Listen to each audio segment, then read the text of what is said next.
Okay, hello. Okay, everybody, we're just waiting for Christopher to return, and we'll get started. It's just, We're waiting for Christopher to get started? we're waiting for Christopher to come sit beside you. Yes. Yes.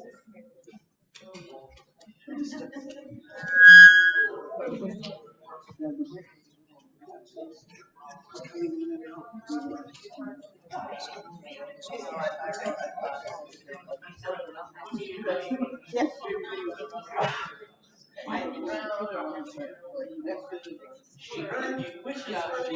I know.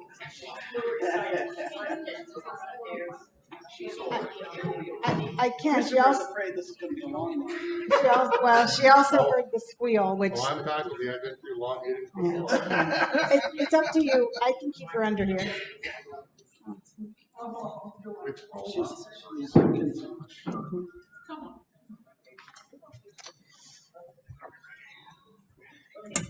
Yeah. Okay, you ready?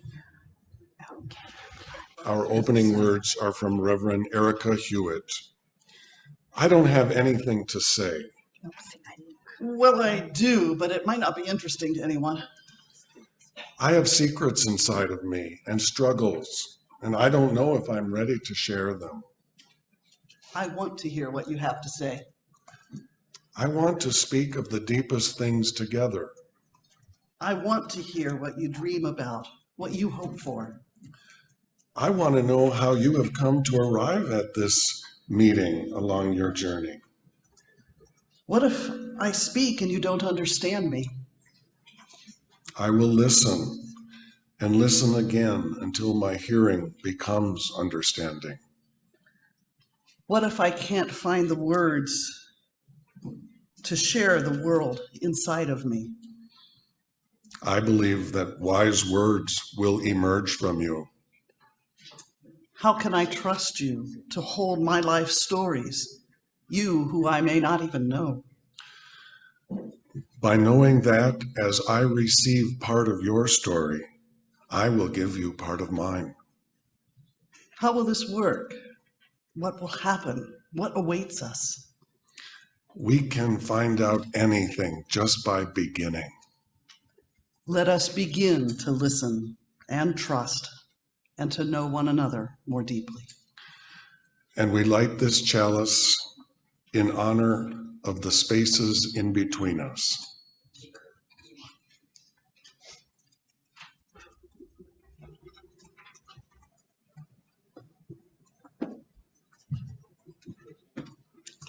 All right. Well, thank you. Welcome, everyone. And we have a quorum, so we should be able to vote. Great. So I wanted to thank everyone from the Generosity team for that wonderful, our wonderful coffee time. That was nice.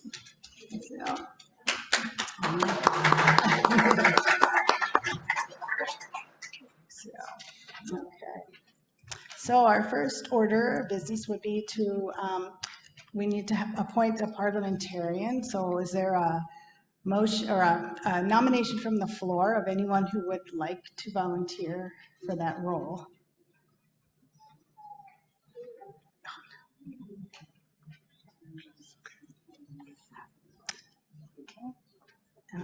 So if that's right. Okay. I do not see any hands raised. Okay.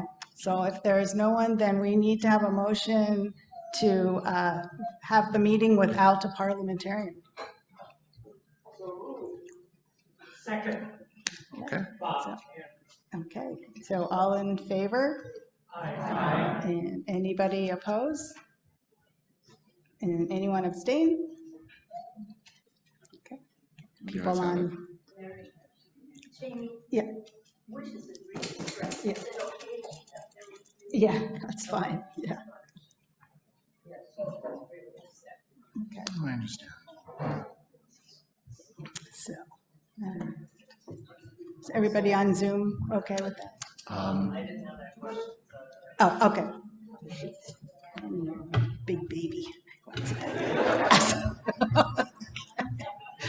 All right. Okay. Alrighty. So, All right, so we'll move on without a parliamentarian. I think we'll do just fine. So, okay.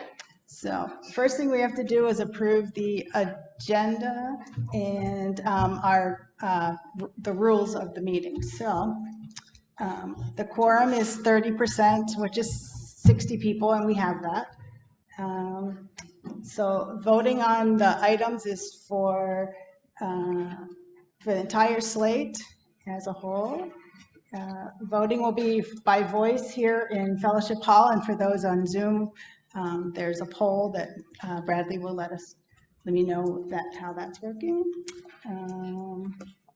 On the Zoom poll, there's an option there's two people. There'll be a column A and column B. And due to the difficulty of having the communication between the poll, people at home and here, Christopher is going to read the chat for us, so that anybody online, if you have a question or a comment, just put it in chat and Christopher will read it for us. And for comments in the Fellowship Hall, please go to the milestone microphone. And lastly, when you make a motion or have a comment, please state your name so that our minute taker can record that. So, is there a motion to approve the agenda and the rules of the meeting? Second. Who was the first?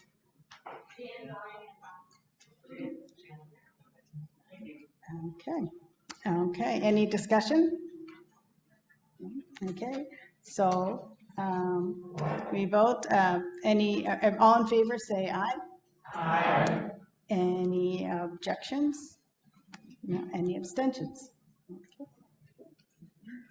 Okay, we are having a vote online on Zoom to approve the agenda and the rules. Okay, so.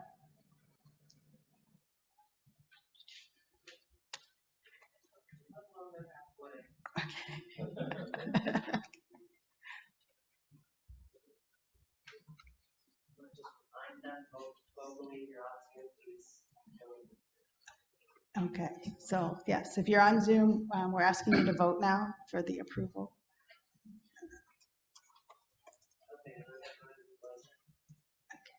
Oh, okay. Okay, so the motion has carried. So, all right. So now we need to approve the minutes from the 2021 annual meeting. So is there a motion to approve the minutes?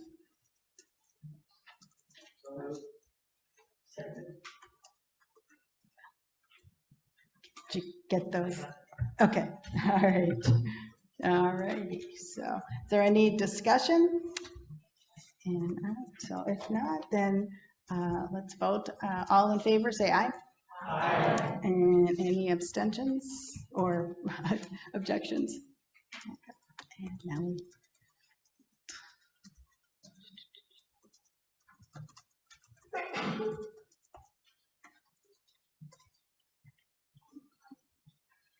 Okay, one is open. Okay,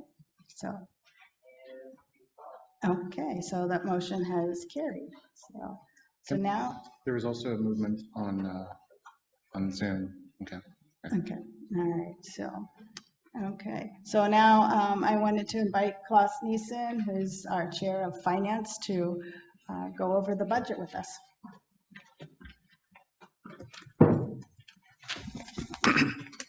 I'm Klaus Niesen, the chair of the Finance Committee, and Fritz Keinert and Ralph Gandhi are also member of the Finance Committee. And we started in May with getting the request for the budget.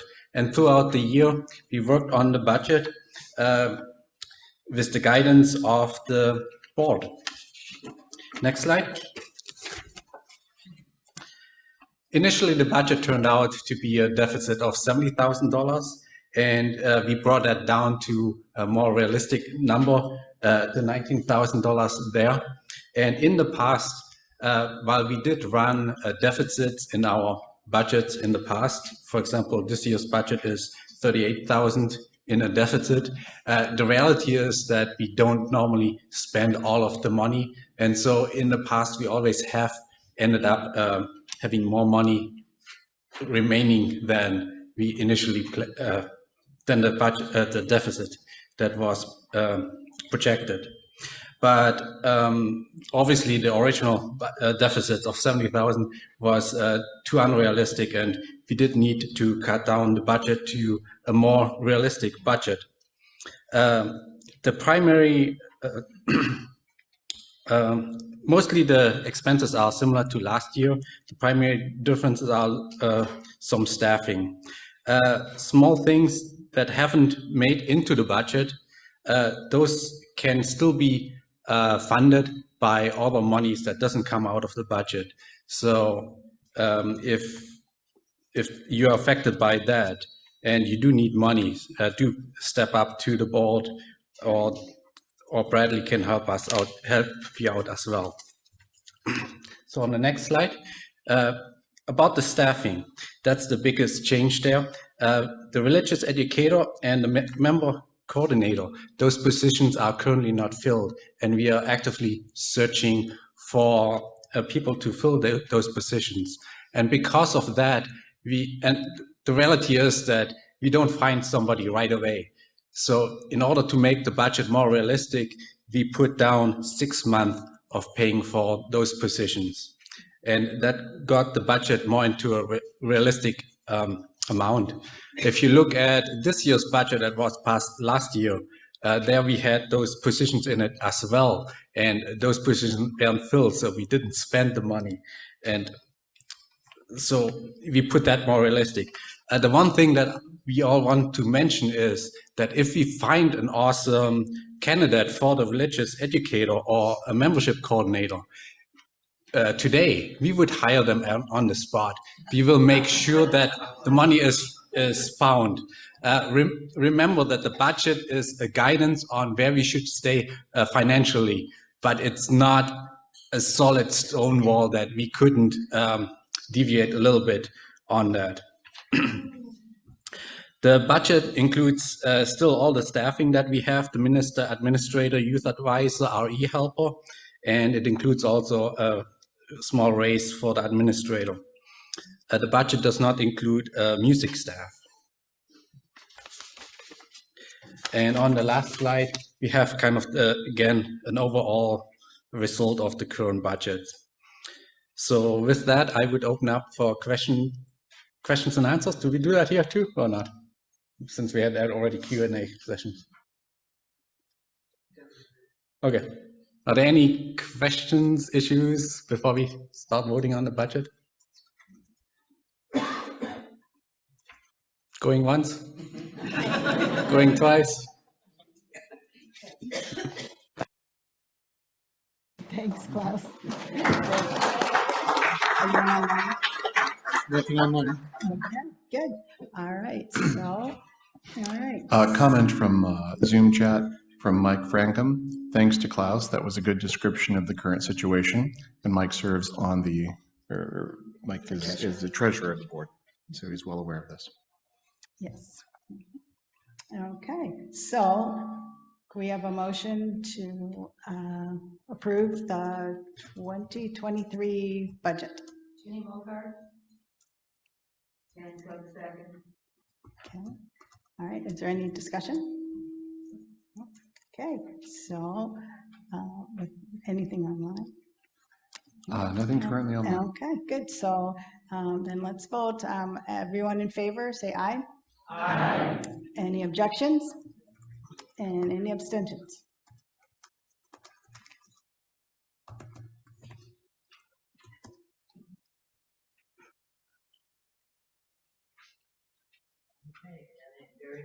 Okay, so motion has carried. Yes. All right. So now we are going to talk about the bylaw changes. So as part of one of the board's first goals whenever we are in the interim period is to go over our bylaws to make sure that we're they're all in good standing for our search. And one of the changes that needed to be made before we begin our search process is the way that the board selects the ministerial search committee. And so we made that change because the UUA has specific guidelines for us to follow, and the way our bylaws were it was not the way that the UUA recommended. So that is that change. And the other change is to the endowment, and Larry Kierson is going to explain that.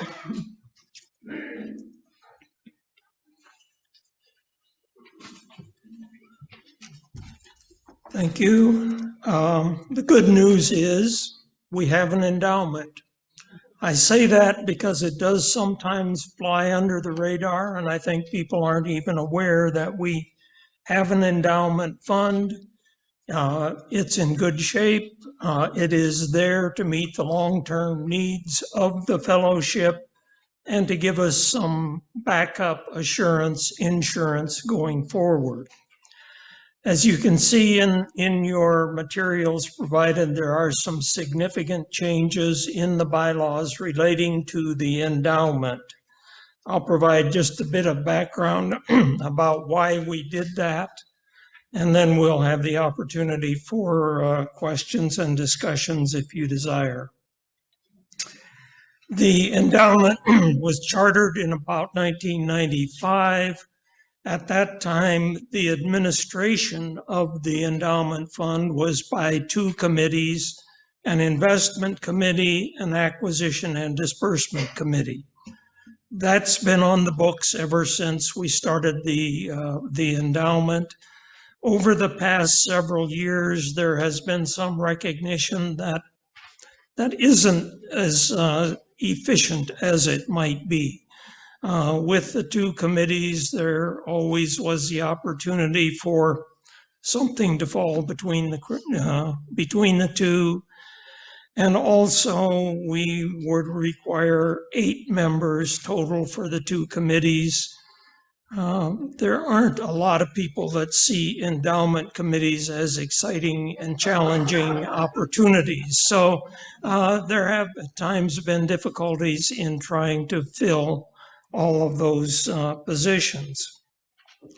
So there was earlier this year a recognition that we should try to combine that to form one committee to administer the endowment. But that doesn't just happen. We have to go through the process, and here we are. Early this year, a task force was created to specifically look at the endowment, the committee structure, to recommend changes, and also to look at some of the overall administration of the endowment fund. I had the opportunity to chair that task force. We had 8 members from the fellowship. It was fun. It was a good group. These were people who care about the fellowship and were conscientious in thinking through the procedures and what should be done. So I commend the group that came together on that. They really did hard work. At the end of the process, we did prepare a final report that was shared with the existing members of the two existing committees, as well as the task force, as well as the board. And there was general agreement with the final report that was prepared. That was then codified into the documents. So we are proposing the changes in the bylaws and in the endowment enabling documents. So the documents, as they're now structured, do provide a complete roadmap for the administration of the endowment fund and for assuring that the legacy needs and wishes of our members are respected, and to see that the funds entrusted to us are wisely and securely reserved for our long-term needs. Just a few items then on the major changes that are made. The committee structure now, we had 2 committees. We've replaced that with a single committee, an endowment committee. There are 4 members on that committee, a maximum of 4, a minimum of 3. They are appointed for staggered 5-year terms. There are 2 ex officio members on the endowment committee as well. One is a representative of your board, and the other is a representative of the generosity team. I'm happy to report that 4 people have agreed to serve on the new committee and have been approved by the board, subject to the adoption of the changes of the bylaws and the documents.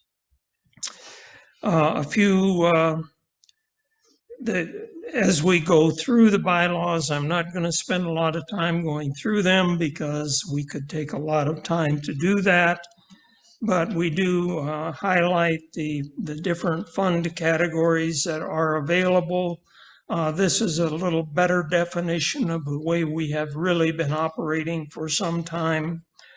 We talk about fund acquisition, and this is a very important role of the committee, is to solicit additional funds for our endowment. And while I'm standing here, I don't want to miss the opportunity to say the bank is open for deposits at any time. So that might be a subject for more extensive discussion at a different time, but just keep that in mind as we go along. Fund disbursement procedures are outlined, and I think we have worked hard to make sure that we keep a respectable separation between the board and the endowment. I think there is always a little bit of natural tension there, and I think that's good. And I think we have built into the procedures methods so that we can move forward in a constructive manner. Records and security are always very important for the endowment, and we have strengthened the descriptions on how that is to be handled. So with that, I'd open it up for any questions on any specific aspects of the endowment, any questions that you might have. Larry, what's the current amount in the endowment fund? The question is, what is the current amount in the endowment fund? The endowment is invested in primarily in equities, so it does vary with the market. At the current time, we're in the range of $500,000. Irv? I've not had a chance to really look at this carefully, but is there anything in the policy about social responsible investments? Yes. The question from Irv is there anything in the policy about socially responsible investments? We do have a professional manager of our fund, and it is the responsibility of the committee to work with that manager with regard to overall guidelines on investments. The manager makes the final decisions on specific investments.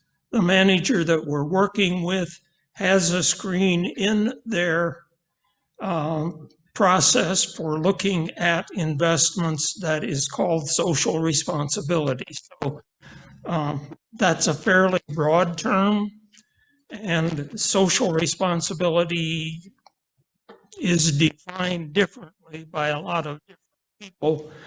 I think one of the areas of concern has been use of fossil fuels and investing in companies that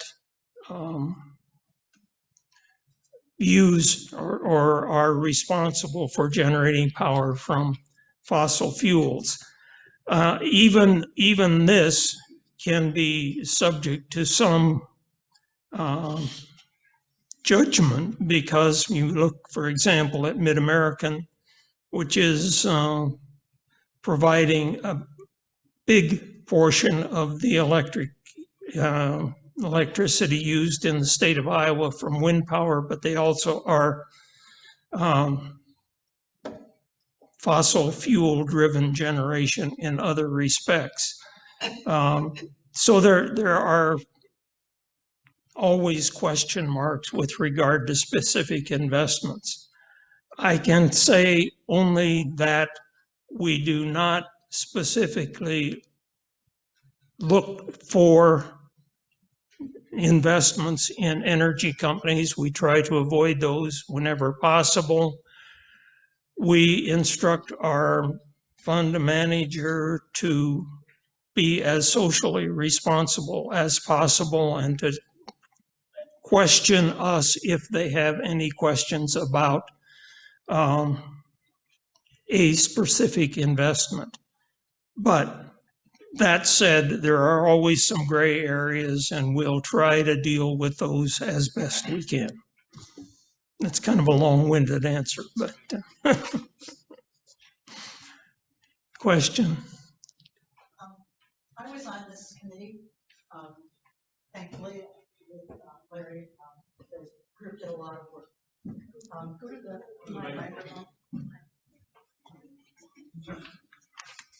I'm Jenny Huntington. I helped participate on this committee, and I served on as a member of the endowment committee and chair of the endowment committee for a term and a year. And I understand that it is really difficult to get somebody to serve on these committees, but I think we need to realize that one of the major changes that we are making here is that previously there were two committees. One was the investment committee, and that was appointed by the board and never had, it was kind of for life because we never set an ending time, so that has been improved. The other was acquisitions and disbursements, and that was the half of the committee that I was on. And there are several people here who have also participated in that. All of the people on that acquisitions and disbursements committee were elected in the annual general election of the annual meeting. And that will be changed, and all of the members will now be appointed by the board. And I just think that's a major change, and it's something that we need to think about.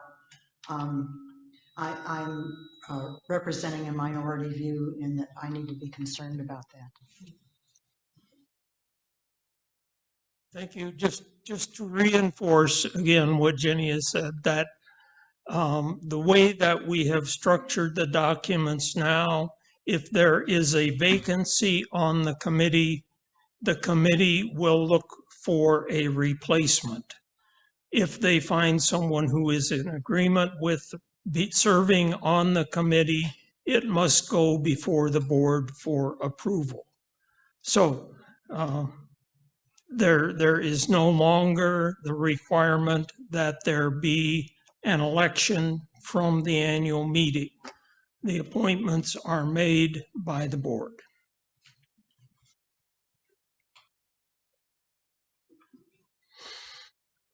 Other questions?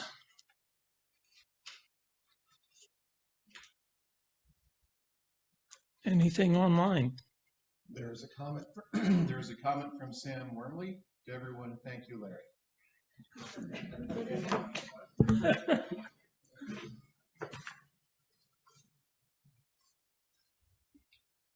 Okay, I don't see any more questions from the floor. There are none on the online chat. Madam Chair, Jamie, I move the adoption of the bylaws, the changes in the bylaws, and the endowment enabling document as presented in the materials for the annual meeting. Thank you. Second. Did you get who that was? Okay. All right. So is there any discussion? We don't need to. I guess so. All right, so let's vote. Everyone in favor, say aye. Aye. Any objections? Any abstentions?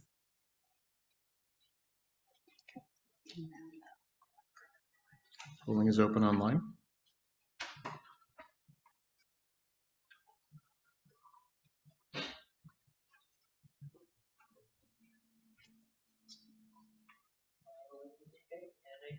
Okay, so the motion has carried. So thank you very much, Larry. That was a lot.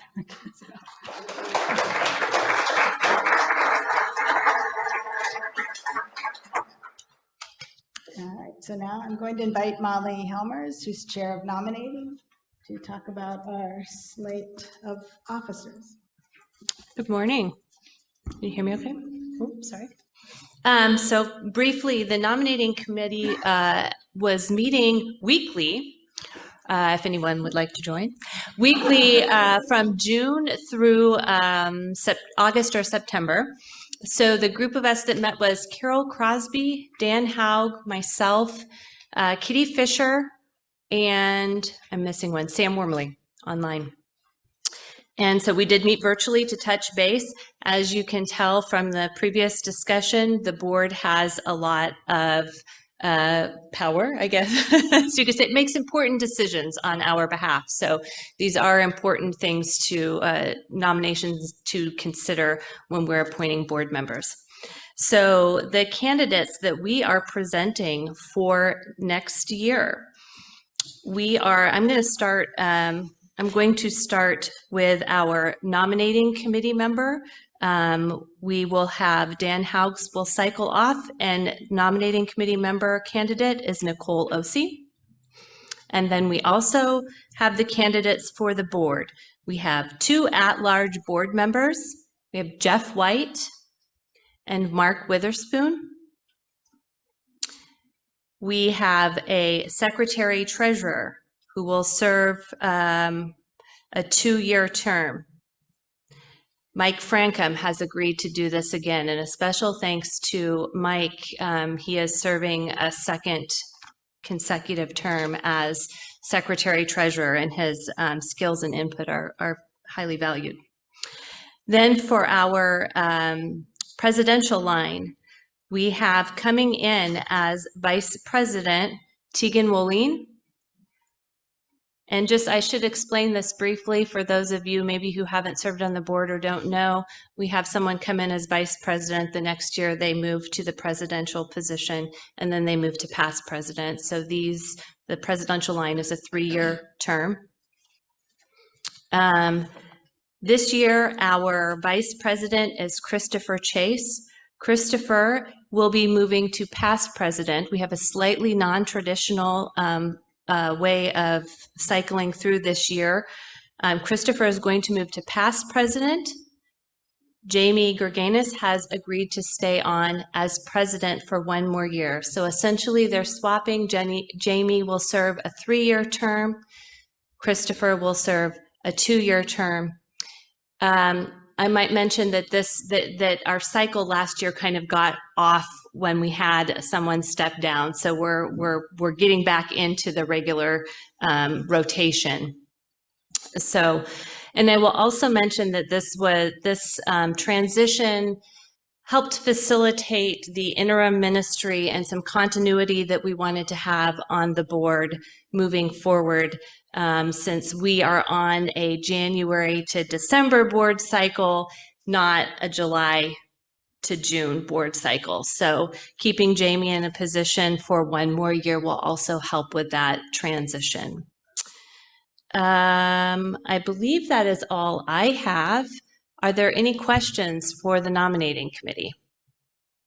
Yes, Jan. I don't have a question, but I would just like to thank Jamie for being willing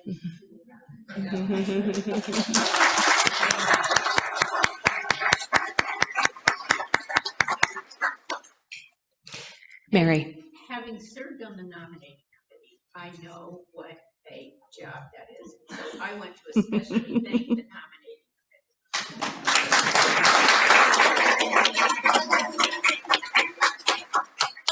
I have to say it was easier this year with people starting to get back in person and more engaged with the fellowship. So thank you to everyone we reached out to.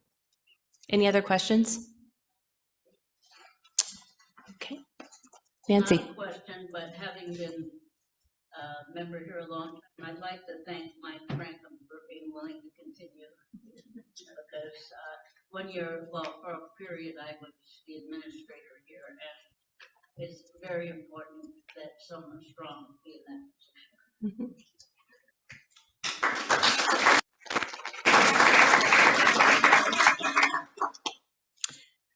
If there aren't any other questions, I would like to move that the slate of candidates be moved forward for approval.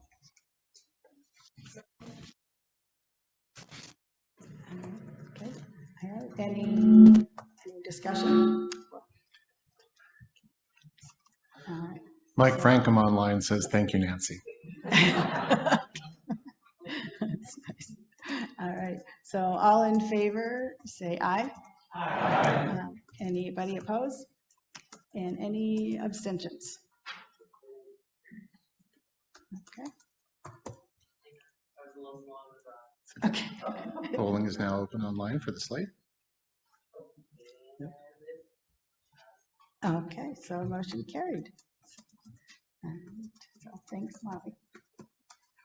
All right, so. Okay. All right, so now we get to vote on the offertory split. So we have the recipients are listed up there. I can go over them unless you want to read them, Christopher. I'll be happy to read them. That's Okay. perfectly fine. All right. Let me grab my PDF here. It's on the Zoom screen? Okay, good. Yeah, January, the YSS Ember Campus Project. February, Please Pass the Love. March is to be determined. That's a youth group selection. April, Story County Conservation Board.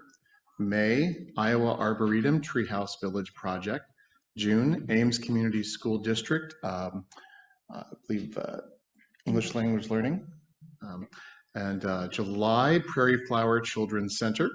August is Friends of Ada Hayden Heritage Park. September, Project Koru, which is cancer survivors. October, ACS's Hope Lodge program. November, to be determined, a K through 8 selection for that. And then December is the Be Rare initiative. Okay, thank you. So, is there a motion to approve the slate? I have a comment here. Okay. This is Fritz Steiner. I could have sworn somebody told me that the Prairie Flower Preschool is not operating anymore. Is this something else with the Prairie Flower, or does anybody know the status? Yeah. Can you mic? Yeah, can the mic here? Donald, can you turn on the light there?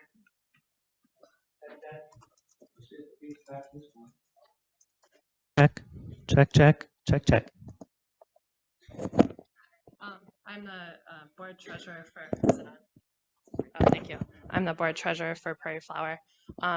We have not been doing full-time programming this fall, as we at the beginning of the summer we had lost both our location and our executive director in the span of a couple of months.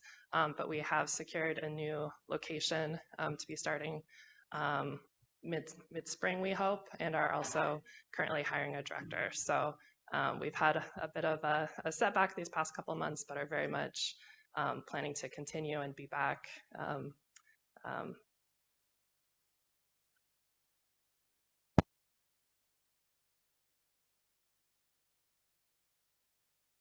All nonprofit that's been part of Ames for 26 years.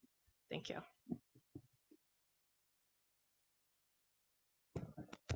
That was Deborah Kumar. She's a member, and she's also the treasurer of the Prairie Flower Board.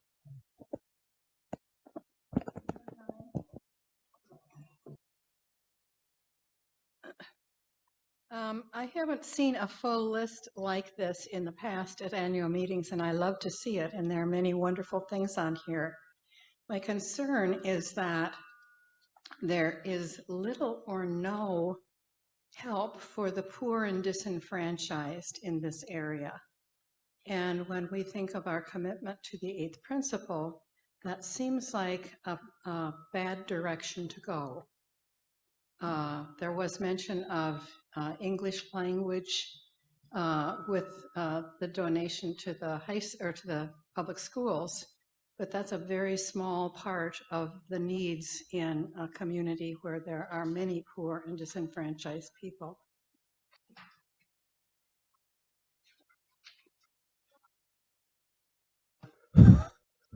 Thank you.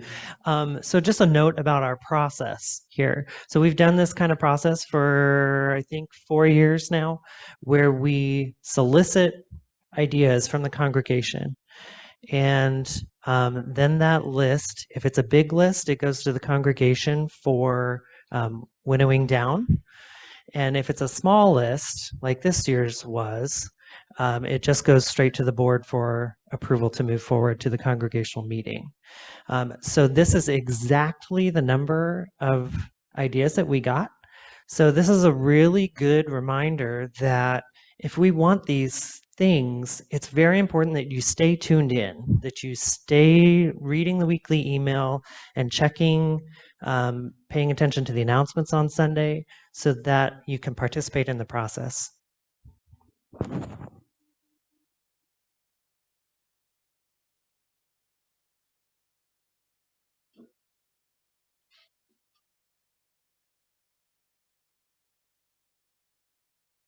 I'm wondering, in general, what's the monthly contribution to the selected charity?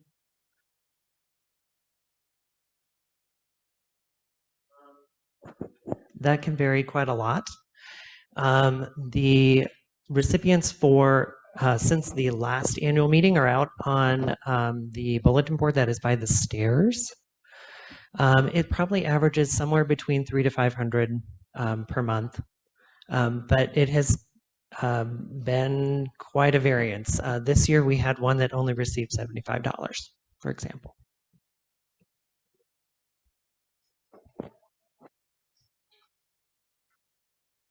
Someone just briefly explain, some of these are not really cost a lot, I need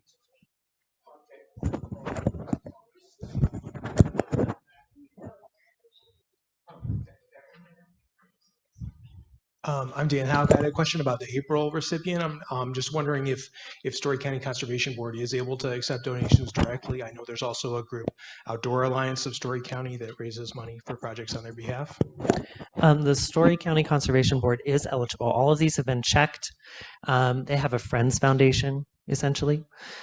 So all these organizations can either directly receive as a 501c3, or they can receive because they have a essentially a financial sponsor.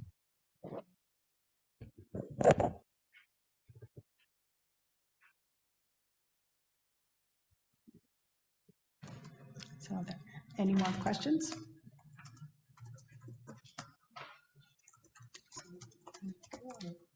So is there a motion to approve the slate of recipients?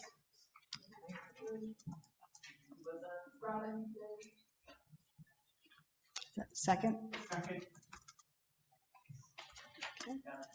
Okay, all right, so is there any more discussion? So, so all in favor, say aye. Aye. Any opposed? Aye. And any abstentions? Aye.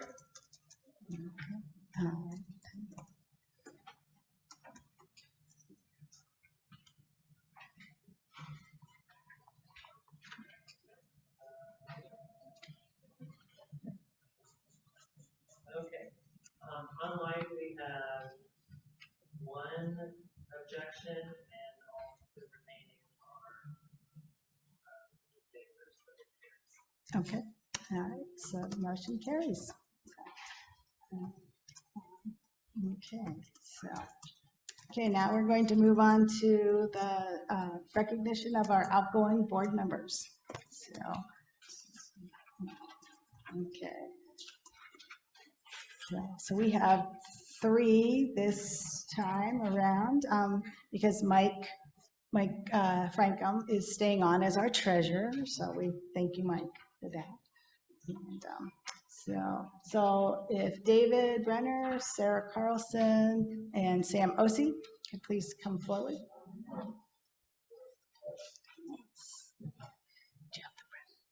I'm sorry? Yes, yes. Okay. Okay. All right, so David Brenner, David is finishing serving a 1-year term. He stepped up to be on the board to fill Mike's board. Mike was originally going to be a board member, and then last year he stepped up to be vice president. And then when he was going to step back to be board member, we needed a treasurer, so he agreed to be treasurer. And so, yeah, it was very complicated last year. And David stepped in to fill Mike's 1-year remaining term. So thank you, David.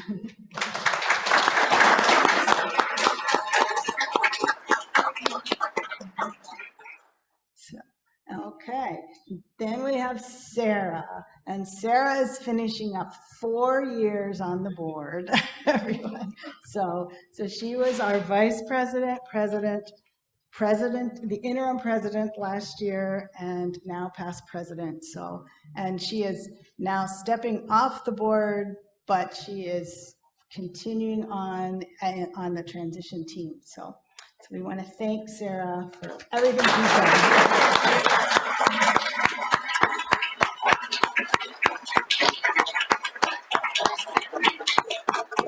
And Sam is finishing 2 years on the board.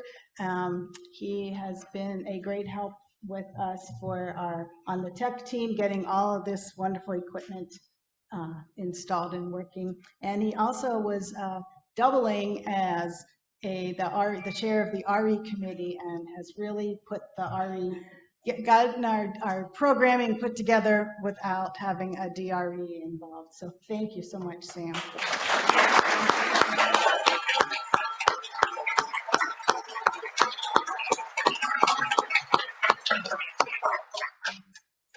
Okay, so now we have AJ who's going to come up and distinguish the trees.